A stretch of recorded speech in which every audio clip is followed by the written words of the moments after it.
আলহামদুলিল্লাহ ওয়াহদা ওয়াসসালাতু ওয়াসসালামু আলা মাল্লা নবী আবাদা। সম্মানিত দিনদার মুসল্লিয়ান ভাইরা, আমি আপনাদের সম্মুখে বিদাতিদের পরিণাম সম্পর্কে কিছু কথা বলবো। যে যারা বিদাতি আমল করেন, সে আমলের দ্বারা তারা পরকালে উপকৃত হবেন না তারা জাহান্নামের সম্মুখীন হবেন, সেই বিষয়ে নবী সাল্লাল্লাহু আলাইহি সাল্লামের কিছু হাদিস আমি আপনাদের সম্মুখে উপস্থাপন করব। সর্বপ্রথম একটি হাদিস আমি উপস্থাপন করব, যে হাদিসটি সুনানে আবু দাউদের 4607 নম্বর হাদিস, সুনানে বাইহাকির 20125 নম্বর হাদিস, সুনানে দারিমির 96 নম্বর হাদিস, সহিহ ইবনে হিব্বানের 5 নম্বর হাদিস, মুসাদরাক আল হাকিমের 329 নম্বর হাদিস, মুসনাদ আহমদের 17145 নম্বর হাদিস।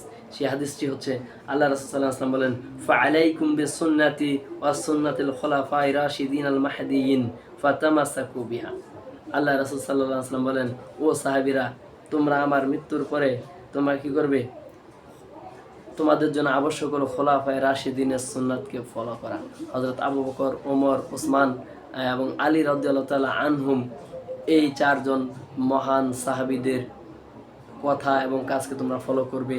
তাদের এই সুন্নাতগুলোকে তোমরা কি করবে? যথাযথভাবে পালন করবে এবং তাদের এই সুন্নাতগুলোকে তোমরা কি করবে?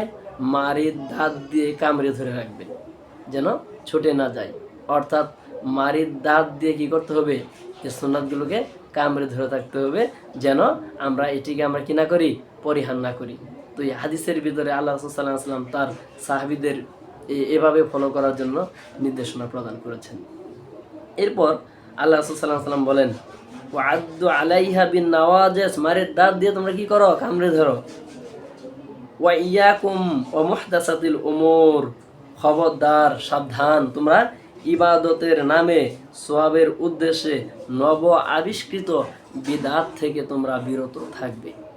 ইবাদতের উদ্দেশ্যে সওয়াবের নিয়তে অন ইসলামিক কার্যক্রম যেটি হাদিসে নেই, কোরআনে নেই, ইসলামী শরিয়া অনুমোদিত নয়, এমন কাজ থেকে তোমরা কি থাকবে? বিরত থাকবে। কেননা এই সমস্ত কাজ যারা করে কোরআনে নেই, সুন্নাতে নেই, হাদিসে নেই, এটি হচ্ছে বিদআত এবং প্রত্যেকটা বিদআত হচ্ছে পথভ্রষ্ট। অর্থাৎ তারা সঠিক পথের সন্ধান তাদের নিকট নেই, তাদের কাছে রয়েছে ইত্তেবাউল হাওয়া। তারা তাদের প্রবৃত্তিকে অনুসরণ করে, তাদের লোক সমাজে কতগুলো আলেম কি বললো না বললো, তারা এটিকে ফলো করে। তারা কোরআন সুন্নাহর ধারে কাছেও তারা যায় না। এই সমস্ত ব্যক্তিরা বিদআতি। এই বিদআতি সম্পর্কে আল্লাহ রাসূল সাল্লাল্লাহু আলাইহি ওয়াসাল্লাম বলেন যে, ওয়াইয়াকুম ওয়া মুহদাসাতিল উমুর, তোমরা বিদআতি কার্যক্রম থেকে এবং নব আবিষ্কৃত কাজ থেকে তোমরা কি থাকবে? বিরত থাকবে। ফাইন্না কুল্লা মুহদাসাতিন বিদআ, কেননা প্রত্যেক নব আবিষ্কৃত জিনিস হচ্ছে বিদআত। ওয়াকুল্লা বিদআতিন দালালা, এবং প্রত্যেকটা বিদআতি ব্যক্তি পথভ্রষ্ট, গোমরাহ। তারা সঠিক পথ, ইসলামের সঠিক পথের নির্দেশনা তাদের কাছে নেই। তাদের কাছে রয়েছে শুধু তাদের মন মাফিক কিছু কথাবার্তা এবং অনুমান নির্ভর কিছু তথ্য, কিন্তু কোরআন সুন্নাত নির্ভরযোগ্য তথ্য তাদের নিকট নেই। এই ব্যক্তিগুলো পথভ্রষ্ট, গোমরাহ। সুনানে নাসাইর রাওয়ায়াতে এসেছে, ওয়াকুল্লা দালালাতিন ফিন্নার, এই সমস্ত পথভ্রষ্ট গোমরাহদের ঠিকানা জাহান্নাম। এবং তাদেরকে হাউজে কাউসারের পানি থেকে তাদেরকে বিরত রাখা হবে। তারা হাউজে কাউসারের পানি তারা পান করতে পারবেন না। আল্লাহ রাসূল সাল্লাল্লাহু আলাইহি ওয়াসাল্লাম হাউজে কাউসারের নিকট কিছু লোকদের সম্মুখে যাবেন, তখন আল্লাহ তাআলা তাদের কাছে কি করে দিবেন? পর্দা ফেলে দিবেন। তখন আল্লাহ রাসূল সাল্লাল্লাহু আলাইহি ওয়াসাল্লাম বলবেন, আমার সামনে কেন পর্দা ফেলে দেওয়া হলো? তখন ফেরেশতারা বলেন, ইয়া রাসূলুল্লাহ, এই সমস্ত ব্যক্তিরা আপনার মৃত্যুর পর আপনার উম্মতের ভিতরে এই লোকগুলো কি করেছে? আপনার শরীয়তকে তারা কুলণ্ঠিত করেছে, আপনার শরীয়তকে তারা বুলণ্ঠিত করেছে, আপনার শরীয়তকে তারা যথাযথ মর্যাদা প্রদান করেন নাই। তারা বিদআতি আমলে লিপ্ত ছিল, অতএব তারা বিদআতি। আর বিদআতিরা কখনো কি করতে পারে না? হাউজে কাউসারের পানি খেতে পারে না। তখন আল্লাহ রাসূল সাল্লাল্লাহু আলাইহি ওয়াসাল্লাম বলেন, সুহকান সুহকান বিগাইরি আদি, যে তোমরা আমার থেকে দূর হও, দূর হও।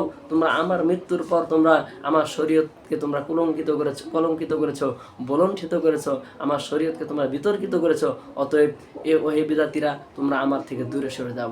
সম্মানিত উপস্থিতি, এটি বড় সরি সে অত্যন্ত দুঃখের সাথে বলতে হচ্ছে, আল্লাহ নবী সাল্লাল্লাহু আলাইহি ওয়াসাল্লাম যদি আমাদেরকে সেই কিয়ামতের বিভীষিকাময় মুহূর্তে সোহকান দূর হও বলে ঘোষণা প্রদান করেন, তাহলে আপনার আমার ঠিকানা কি হতে পারে? এই হাদিস দ্বারা এটি আমাদের জন্য সহজে অনুমেয় হলো যে আল্লাহ রাসূল যদি সেখান থেকে আমাদেরকে বিতাড়িত করে দেন, আমাদের মতো আর হতভাগা আর কেউ দ্বিতীয়টি নেই। তো এই হাদিস দ্বারা প্রতীয়মান হয় বিদাতি ব্যক্তি পথভ্রষ্ট, বিদাতি ব্যক্তি জাহান্নামী। আল্লাহ রাব্বুল আলামিন সেই বিদাতের মতো খারাপ কাজ থেকে আমাদেরকে বিরত থাকা তৌফিক দান করুক, সুন্নাহকে যথাযথভাবে পালন করতে তৌফিক দান করুক। আসসালামু আলাইকুম ওয়া রাহমাতুল্লাহ।